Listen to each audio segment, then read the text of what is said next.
Right. Welcome back to the Nomad CEO. I'm here with Jarvis, the morning hero. I'm super honored to have him on the show.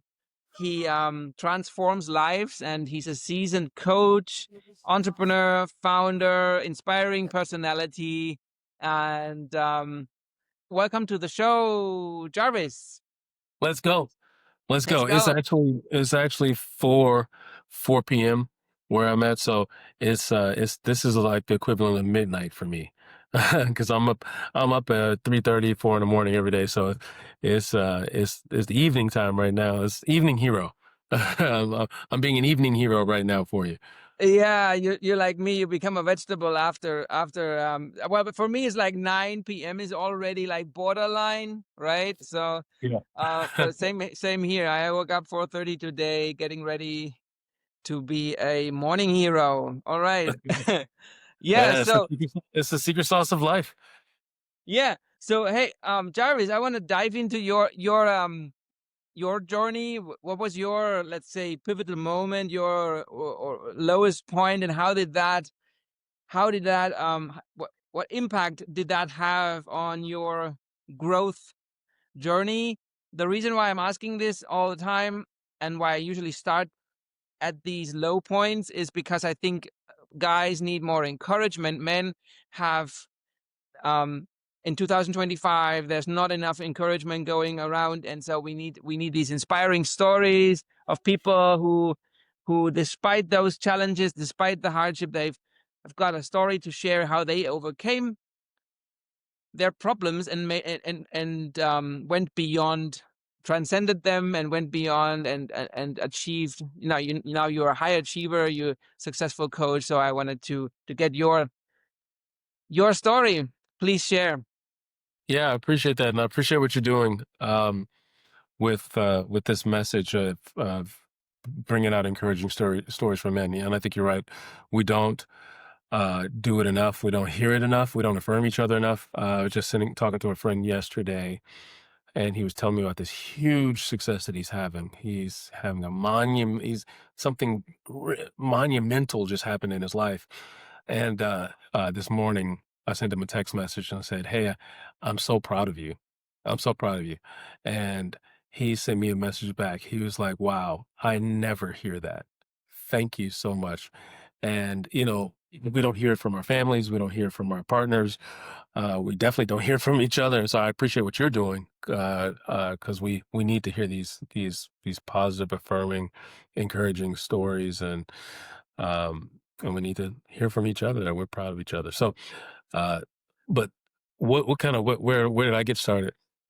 It's for me, kind of my story started. My kind of comeback story started with me being nearly homeless, living on my mom's couch, and prior to that. Uh, I was a high performer. I was a sales rep for a software company. I was making a lot of money. I had this beautiful girl. We lived in a penthouse um, uh, condo downtown San Diego, overlooking the water.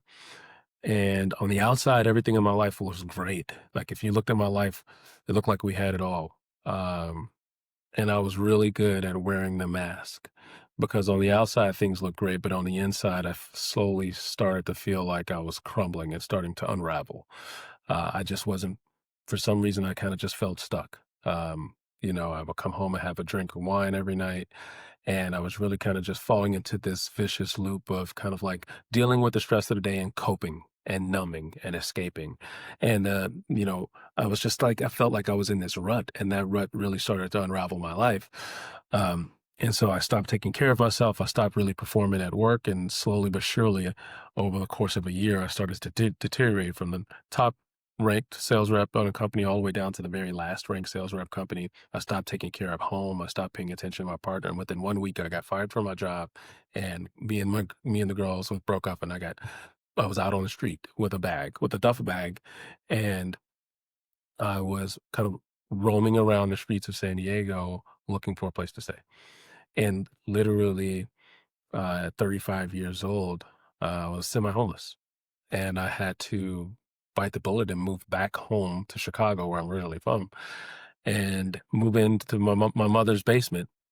And there I was as a 35-year-old man living in my mom back in my mom's. So you're talking about a blow to the gut, to the ego.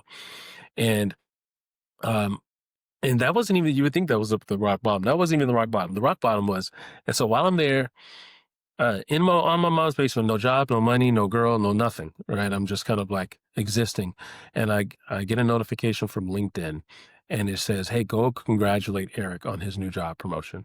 And Eric was my lab partner when I was at school at the University of Illinois, and me and Eric were, we were lab partners. We went through all the same courses together. We got the same grades. We worked on projects together. Uh, we both graduated and went to work for tech companies doing sales.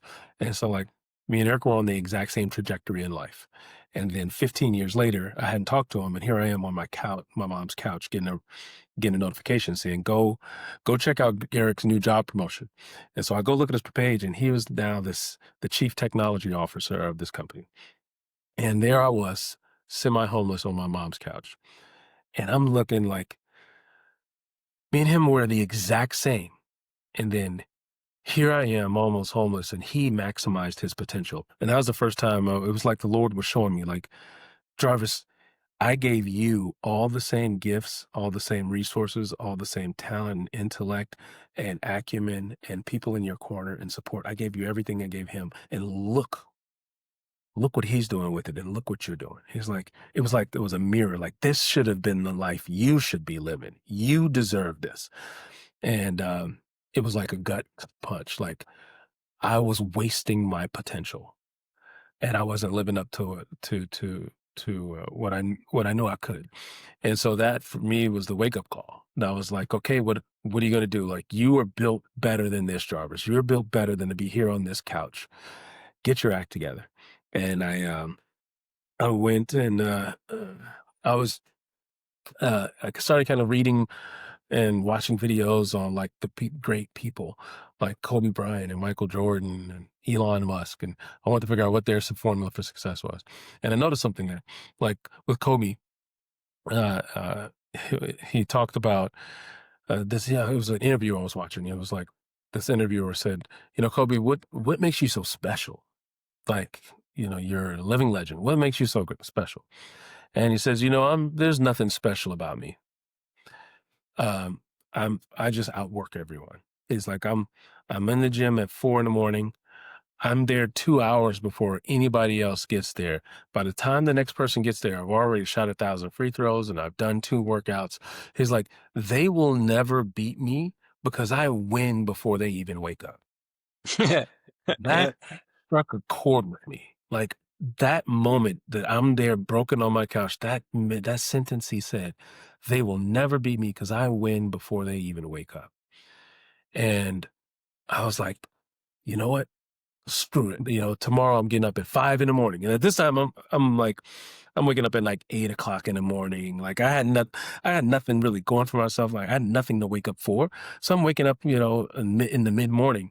And that next day, I say, I'm waking up at 5 a.m. tomorrow so I can start day one of Jarvis 2.0.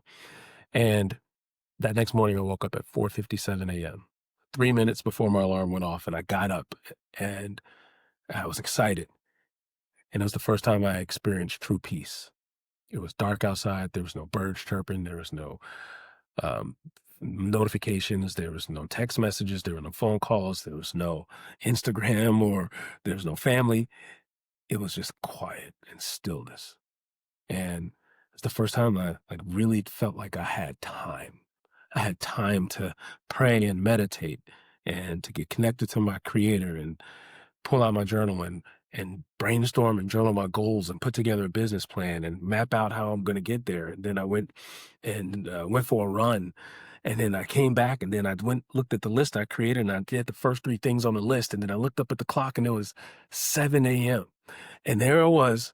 Nobody else was even up yet, and I felt like I had finished a whole day, and everyone else is still asleep. And I was like, I fucking won. I won while everybody else is still asleep.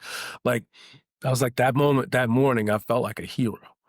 And every morning since then, I wake up and I win the morning and I turn into a hero. And that's where the morning hero came from. And that's how Morning Hero was born. And since then, I went on to build a business in real estate, and I was one of the fastest growing agents in downtown San Diego. And from that, I started to get asked to go speak and to share my story and to share the formula of what was working so well for me. And it was quite frankly from the same thing that was working for Kobe. I win before they even wake up, and that's the way I built my business. Is I was up at 4 and I was gunning, and by the time anybody else walked into the real estate office, I was done with my day. I was done prospecting. I was done with all my marketing. They're getting in at 9 a.m. and I've been there for 4 hours already. That's how I won. And and so then people started noticing, and they started asking me to teach them, and so now that's kind of how what got me into coaching, and now I've created morning heroes all over the world, and that's what I do is I build morning heroes. People that are stuck and frustrated, we get them unstuck just by showing them how to maximize their morning so they can dominate their days. I love that. That's an amazing story. It's actually there's a lot. First of all, there's a lot to unpack right from your story because you can. When I listen to your the part where you like slowly went like down on your way down, that you could I could tell that those small habits, they detrimental habits, like having a glass of alcohol in the every evening, and Yeah, then it slowly adds up and spirals you into to that point. Sometimes we're not even aware of these. Well, we we we try to escape uh and numb and so we create those habits that we at the same time we're sort of aware, conscious that it's not good what we're doing, but we choose to not pay attention, right? Be yeah, distracted, and yeah. then it's just going downhill from there, right? Um, and I also love what you said about the. I mean, I think people underestimate the impact of things like environment, logistics sometimes, because choosing to wake up early is it's actually a simple decision, right? You don't have to, it's not complicated. And Yep. this, and the time slot it opens up, it's yeah, I mean, you could argue, well, people are not, there's this, I think there's science on this. I'm not sure how accurate that science is, but I know for sure there are books about two types of people, like night owls and like morning early birds. So, have you read about? I mean, there's definitely people that are not built for. There's people there who are more productive in the evening, and there's examples for that as well, right? So, would you Yeah. say that your routine is for everyone, or would you say that this is No, I mean, that's no there's no one size fits all, right? So there is yeah. no standard. It's, what works for you. So if for whatever person, and I get this question a lot, but there are people that'll challenge me and I'll say, "Hey, is it working for you?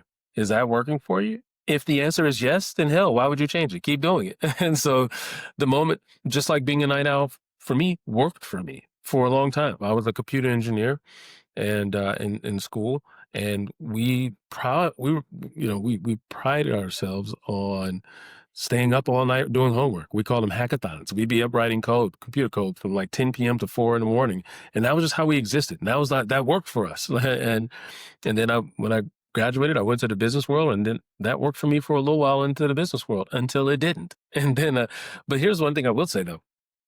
Uh, I I used to justify it a lot, like, "Oh, my evenings. I need my evenings. That's where I'm more creative, or that's where I get stuff done. I have my laptop, I'm doing work, I'm cranking out stuff." When I really, really looked at what I was doing in the evenings, I was just goofing off, right? And I used it as a crutch. I'm on Instagram. I'm drinking. I'm eating pizza, watching Netflix. I'm watching YouTube videos and just numbing out. Like I really just use the evenings as like my me time. I wasn't really doing productive stuff, and I disguised it as I would just because I would have my laptop open and I might look at an email or two. I'm doing work when really I'm goofing off. Like just like, and I'm talking about myself. And I had to really be honest with myself. Now, when I flipped the script and I started going to bed early so I could wake up early, I found that when I woke up early, I woke up into peace. I woke up into meditation. I woke up into getting my day ordered and organized and power and productivity. And what I recognized was that still was my me time. And see, I didn't sacrifice my me time by going to bed early. I just shifted it from the evening to the morning. And the type of me time I had in the Oh, morning was way more productive than the useless me time I what had in the evening. happened? And so the moment I experienced that shift, I stopped justifying what I was doing at night because I was not being productive at night. But I think a lot of people will experience that too, is that yes, you might No, do some stuff at night, but I guarantee you'll recognize that if you went to bed early and woke up early, your productivity would more than double than what you're doing at the night. night owls and the yeah. So I asked you if that's if you would say that this is for everyone, and you said no. If it's working for you, keep doing what you're doing. Yeah, and I used to be a night owl too, so I used to also claim that I was more productive in the evenings, but what I found was I wasn't really doing much with my evenings. I was just goofing off. Like even though I say I'm more productive and it's my, that's the time I need for me and I need to recharge. When I really looked at it, I was just kind of like scrolling on social media, watching YouTube videos or Netflix, overindulging in shitty food and alcohol. Like my evenings weren't really productive. Actually, they were more toxic. And when I started going to bed early, what I noticed was that I replaced those toxic evenings with productive mornings. And then and so I kinda like just like used this crutch, this excuse that I'm more productive at night when really I was just goofing off. And I think a lot of people that might recognize that if you actually woke up earlier to do whatever you think you're doing at night and you just went to bed a little earlier and got up and did that same thing, you do it a lot faster with a lot sharper mind and you'd be way more productive. And so people always challenge me, like I'm productive at night. It's like, okay, if you think so, I bet if you woke up earlier, you'd also find that you're probably more productive in the morning. Yeah, yeah, and also if you do that, then by the time you get to the afternoon or evening, you've already accomplished all of the things that you intended to do, and then it's okay if you just wind like down and just I mean goof around a little bit on your YouTube, Yeah, all right? So it doesn't really matter, but at least you already did the things that you were meant to do, right? yeah. Um, okay, so since you teach this stuff to other guys, entrepreneurs. So what is your, let's call it, unique sauce that you use? How do you get results for your clients? Yeah, great question. Yeah, my kind of framework is all built off what I call the winning formula, and it spells the word win. And I believe anyone, if you win the morning, you will win the day, and you will build a winning life. And so the win formula it spells WIN. The W stands for wake up early. And that quite frankly means you need margin in your day. If you're waking up right into the chaos of the day, that's what you've lost already. And you're playing catch up. You're behind all day. And so in order to beat the day, you got to get up ahead of the day. And so that's wake up early. So I recommend at least 1 hour earlier, preferably when the sun is down. So like 5 in the morning, the sun hasn't risen yet. That gives you time and peace and freedom to really sink into a morning practice. So the W stands for wake up early. The I stands for set your intentions. That quite frankly means your goals. Write your goals and plan out your day around those goals. And well, people may have goals or they have New Year's resolutions, but they don't remind themselves of them every day. And so I think one of the easiest things you can do, easiest things to help make you more focused, more energetic, more alive, more motivated Is to write your goals every day with a journal, like a real physical journal. I have a journal that I actually write, put pen to paper every single day. I write my goals. They call it, it's called the, it's the, they call it, I gas up my day, GAS. I write my goals, then I plan the actions around each goal, and then I schedule each one of those actions on my calendar. So GAS. And so that just means being very intentional. Every hour of my day is intentional and it's all related to tied to one of my goals. And so, um, set your intentions, and then the N stands for no days off. This is a lifestyle, just every single day. No, even on holidays, even on your birthday, you get up and you get after it every damn day. So that's the framework, and we have I have a journal that I offer to people to help them set their intentions every morning. A lot of people don't have journals, so they don't have things that they write on. A lot of people go into digital things these days. Digital is cool, then nothing can replace the physical journal. And so one of the easiest ways we do to help people is we have the morning the hero journal to help people set their intentions every morning. Okay, amazing. So, what do you say to those out there who proclaim or or because I'm gonna share an anecdote here. I had a guy on my show called Liam, also a perpetual nomad. He had also like his interesting story, inspiring story. Was a millionaire, had a shitload of money, lost everything, ended up on the coach, his mother's coach, like similar to you and I, by the way. Um, and then sort of also turned it around, and now he's traveling the world on a yacht. And he basically says that fuck your goals. So fuck goals. You don't need goals. Goals is what basically killing you. And actually, one of his shorts, because what I do is I have these podcasts and then I create some short form videos. One of his shorts was the best performing shorts that I've ever had. Like 300% retention rate means that people would watch it and then watch it another 2 times over. so, so he has a compelling message, but as often in life, it contradicts these because you said it So what, before, what- right? so what was the There's no premise? one. What was the premise of it? Fuck your goals. So what did you mean by that? But basically, what he's saying is that he says that okay, so by setting too many goals and then you're giving up on living the present moment. You're not here. You're not. He says like he came up with a very like this argument.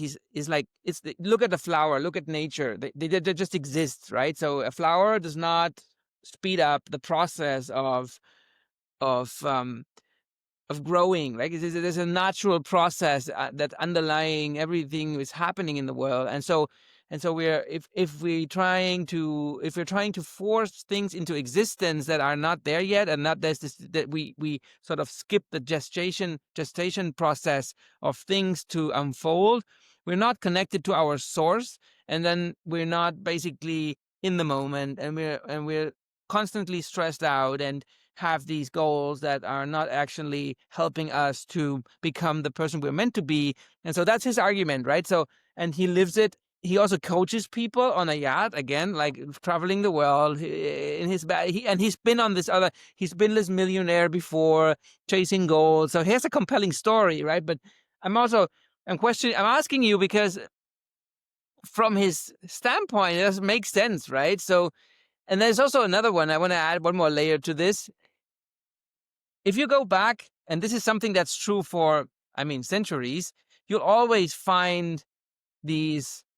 Has a name. There's a name to this. This contradictory. For every advice, you'll find the opposite advice out there. Right? Yeah. And so, so how does that fit into your narrative? Uh, so I can see I can kind of see some of his argument that you lose the the appreciation of where you are if you're constantly striving for what you don't have. However, I think that's what drives us. I think high performing people need something to go after. You need a finish line ahead of you to speed up your pace. Now, there are this whimsical manifestation movement that you just close your eyes and things just magically happen to you. And that's fine. I don't think that's reality. You got to have something that you're getting up for. And so that's what a goal is. A goal is something that gets your ass out of bed. And if you don't have something to get your ass out of bed, then you linger. You linger in mediocrity. And you can sit with your eyes closed all day and connect to source, and some that may work for some people, but for most people, they need something to get their feet off the bed, put their feet on the ground and walk towards every day. And that's a goal. And so it's nothing wrong with having goals and thinking about what you want. And I think you should be unashamed of what you want. It's in the Bible. The Bible talks about bring your desires to the Lord. It doesn't say just sit on your ass and just wait for stuff to happen to you. It says have desires and go after and get it and bring it to the Lord, and I'll help you get it. Right? That's what a goal is, and it's rooted in the Bible. And so if the God tells me I should have a goal, then I should have goals. Yeah. I think it's so I also think there is it's somewhere in between. First of all, I think it's similar to this night owl and early bird situation where you have different people that are just we're not the same, right? We do have there's differences in how we operate, right? So there's different.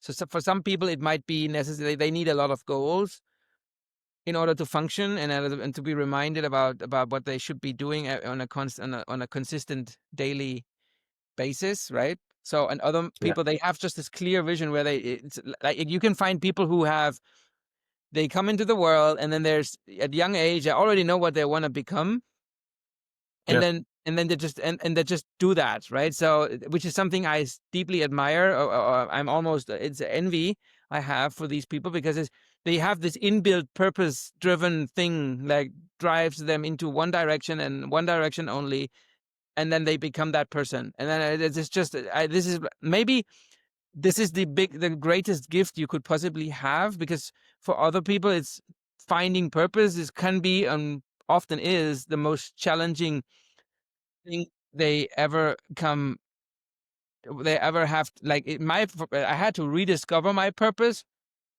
after I lost my first company, and that was the hardest thing to do. Like it's so because in that process of not because at the end the goal is only valuable if it's connected to your purpose, totally. right? It needs to be aligned to this. It has to have meaning, because if you're just throwing out these goals, so I want to have a Porsche in my garage by next year. This is a smart goal. I made it. I gave it a timeline. I was Yes. very specific, and I also it was a tangible goal, and it's still fucked up because it's just a random goal. It's not driven in not rooted in your Yeah. purpose, right? You know what I mean? So you can follow all these check boxes that you're meant to like for this, smart goals, and they're still bullshit, right? So Yeah. Yeah. I mean, but even something as simple as that, right, is a motivator. Like it may sound bullshit, but in the pursuit of getting that Porsche, which in order to get the Porsche, you have to do something valuable to make money, right? And so even in the pursuit of that Porsche, because even though it sounds vanity, if that's my main motivation is to get that Porsche, and in doing so, it forces me to go out and sell something or build a product or deliver something to the world where people pay me more money so I can get that Porsche, like, and then that thing is more valuable. Like you can't discredit that. Like even in the pursuit of vanity things, having a goal, you are producing, you are pushing things forward, you are providing things, a service or whatever to the world that's valuable. Like there's still value in you having that goal and pursuing it. Even though in your case, the one you mentioned, it's a vanity goal, it's not mission driven, you're not out feeding children, it's a part of your it gave you purpose every day to get up and move things forward into the world and be a valuable and provide a valuable contribution to the world. That still made sense then. It's still valuable. So you can't really discredit any pursuit that gets you out of bed and gets you going is a worthy cause. And so I think that's powerful. Now, if you don't have that, that's the source of depression. If you don't have a purpose, if you don't have a reason to get out of bed, if you're just there, if you don't have anything meaningful that you're pursuing, or it doesn't even have to be meaningful, anything at all that gets you fired up, that gets you to solve problems, that activates your things in your brain. If you don't have some problem to solve, then you wither away. Your muscles and your brain, there's atrophy. You need something to chew on every day. Even if that means I'm doing this just so I can get a Porsche, that still gets you Going on. Sorry.